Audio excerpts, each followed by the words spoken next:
Euzu billahi mineşşeytanirracim. Bismillahirrahmanirrahim.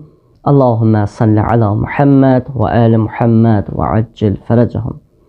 Əziz müsəlman bacı və qardaşlar, hər birinizi Səhifə-i Səccadiyyə mövzusunda 10-cu dərsimizdə xoş gördük. Bu vaxta qədər Səhifə-i Səccadiyyədən 9 dərs arxada qaldı, geridə qaldı və qeyd eləmişdik ki, İmam Səccad əleyhissalam birinci duada həmd və səna mövzusu ilə başlayıbdır.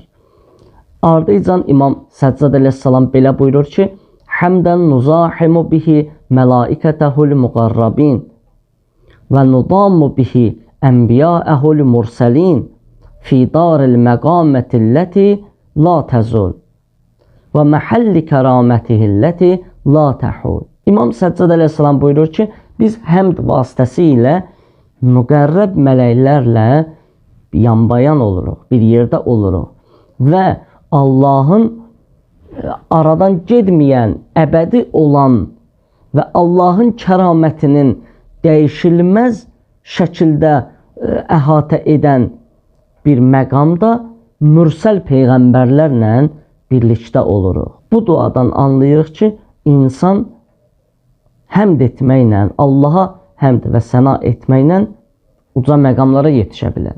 Mələklər olan məqama və yaxud da onlardan da yuxarı məqama və yaxud da ki, mürsəl peyğəmbərlərlə eyni məqama insan yetişə bilər. Yəni, bu əslində insanın həqiqi məqamının nə qədər uca olduğunu bəyan edir. Yəni, bir insan mələkdən də yuxarı ola bilər. Müəyyən əməllərlə, Allaha yaxınlaşdıran əməllər etməklə insan mələkdən də yuxarı ola bilər. Və yaxud da ki, Allahın qəzəbini qazanmaqla insan heyvandan da aşağı dərəcəyə yetişə bilər. Əslində, insanın həqiqəti, insanın izzəti, məqamı Allahın ona buyurduğu, məcazi mənada desək, öz ruhundan üfürməsindədir. Allah Quran-ı Kərimdə buyurur, və nəfəxtu fihi min ruhi.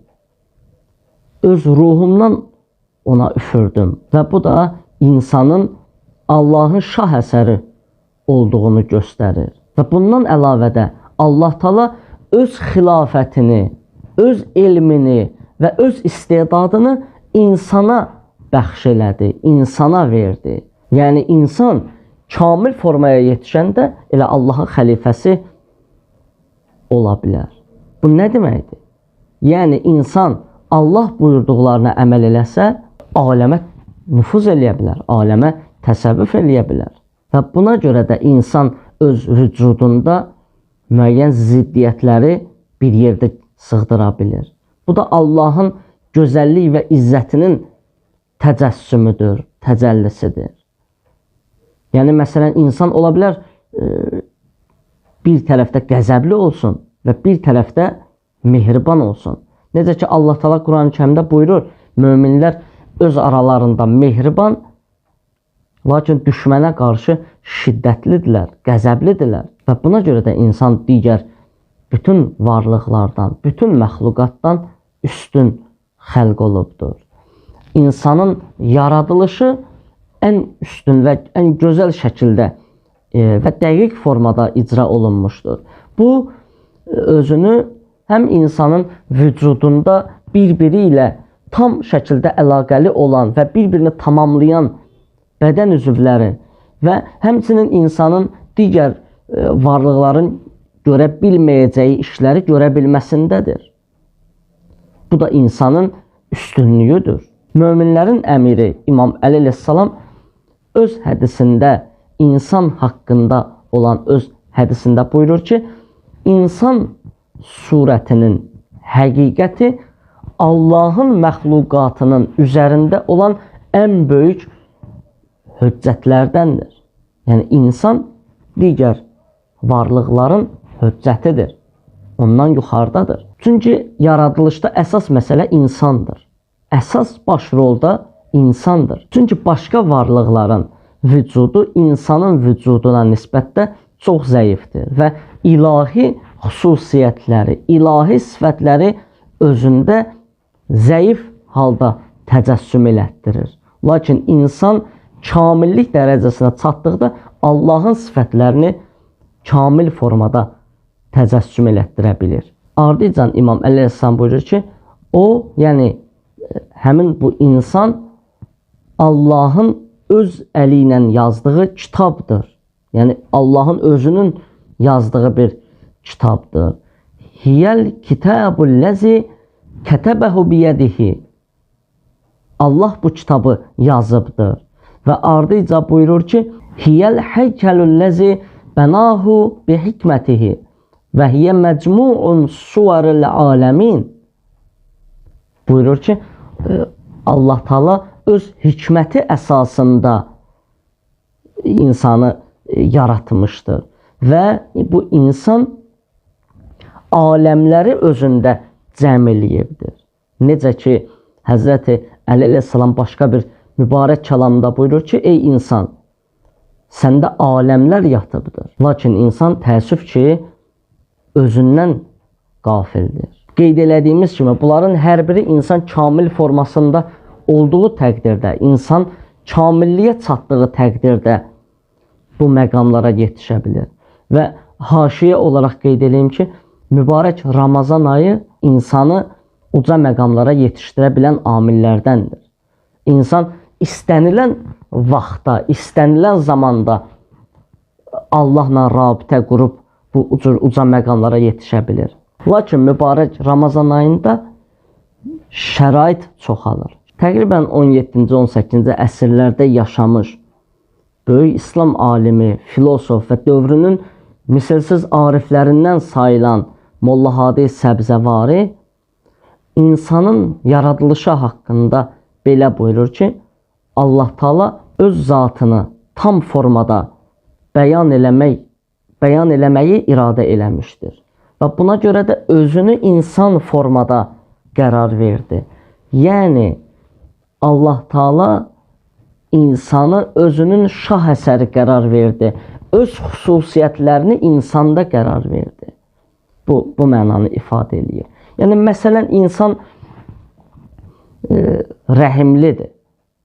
Allah da rəhimlidir. Lakin Allahın mərhəmətli olması mərhəmət sifətinin kamil formasıdır. Lakin insanda müəyyən qədər bu sifət vardır. Və yaxud da ki, qəzəb sifəti. Allahda bu sifət kamil formadadır. Lakin insanda müəyyən bir həddədir. Lakin insan kamil formaya çatdıqda Allah Teala öz sifətlərini kamil formada insanda qərar verir. Sanki bir balaca bir qab nəzərinizdə tutaq, onun içinə nə qədər su doldurmaq olar? Öz miqdarında.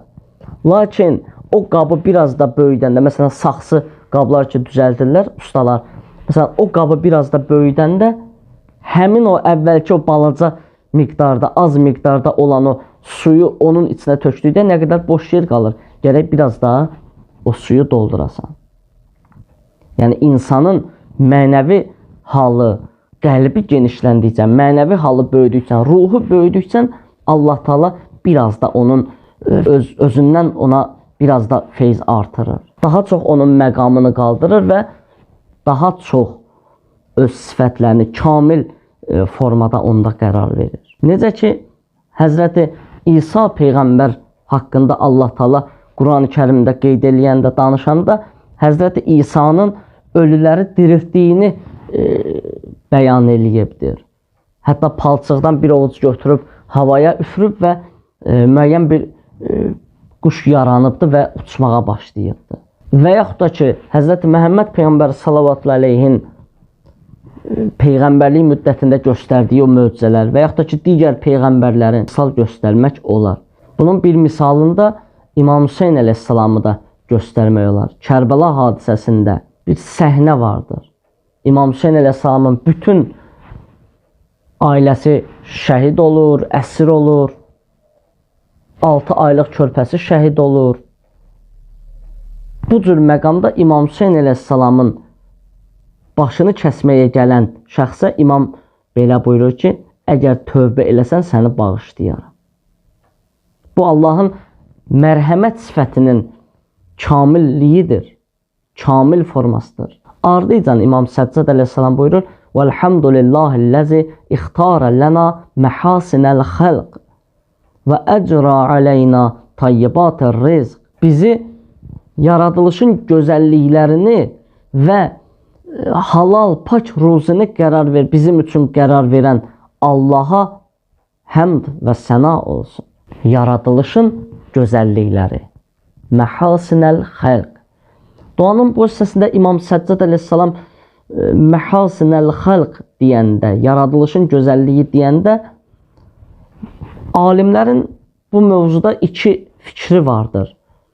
Birinci fikri budur ki, burada məhasinəl xəlq deyəndə, yəni yaradılışın gözəlliyi deyəndə bütün varlıq aləminin yaradılışı, xilqəti, kamil şəkildə yaradılışını buyurur İmam Səccad əleyhissalam. Burada qeyd eləyir. Yəni, bənzərsiz bir yaradılış, gözəl bir yaradılış. Yəni, Allah Taala heç nəyə baxmadan varlıq aləmin xəlq eləyibdir. Digər bir versiya, alimlərin, bir qrup alimlərin fikri budur ki, burada məhasinəl xəlq, yaradılışın gözəlliyi deyəndə burada Əhl-i Beytin yaranışın nəzərdə tutur. Nəzərə alsaq ki, Allah Taala Quran-ı Kərimdə Peyğəmbəri və təbii ki, Peyğəmbərin misalında digər məsumları, 14 məsum əleyhimussalamı nümunə qərar veribdir.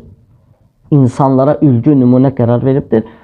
Ən gözəl yaradılış da bu yaradılış olmalıdır ki, insanlar bu yaradılışa baxıb öz həyat tərzlərini sürsünlər. Tayyibatır rizq dedikdə isə təbii ki, halal ruzi mənasındadır. Burada ümumiyyətlə ruzi iki mənada ifadə olunur. Mənəvi ruzi var və maddi ruzi var.